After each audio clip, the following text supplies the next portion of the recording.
Tercero, José Luis Álvarez, Asturiana de Veteranos, 795. Cuarto, Miguel Ángel Martínez, Gijón Atletismo, 799. Quinto, José Manuel Antuña, Independiente, 803. Sexto, Luis Álvarez, Electrónica Ratovilés, 805. Séptimo, Miguel Ángel González, recta final, 843.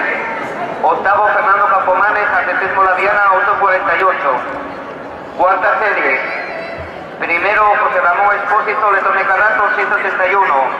Segundo, Pedro Caicoya, Oviedo Atletismo, 802. Tercero, Javier Picayo, Oviedo Atletismo, 825. Cuarto, Alejandro Pérez, Atlética Vilesina, 866. Quinto, Luca Ercolani, de la Santino Oviedo, 874. Sexto, Zafonki Menche, Oviedo Atletismo, 890. Séptimo, Pedro Fernández, de la Santino Oviedo, 894. Octavo, Fernando Cuervo, del Oviedo Atletismo, 904.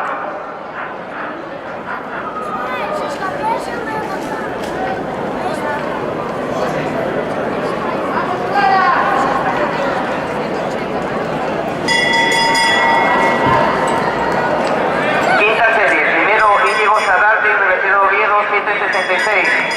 Segundo, Miguel Espina, Gijonés Pomero, 768. Tercero, Hugo Vega, del Oviedo Atletismo, 825. Cuarto, Junior Admir, Oviedo Atletismo, 846. Quinto, Sergio Valcárcel, Atlética Vilesina, 864.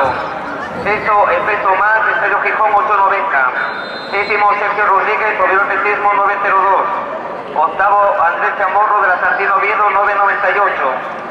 Sexta serie. Primero, Luis de la Vega, Gijón Atletismo, 774. Segundo, David Pérez, del Oviedo Atletismo, 795.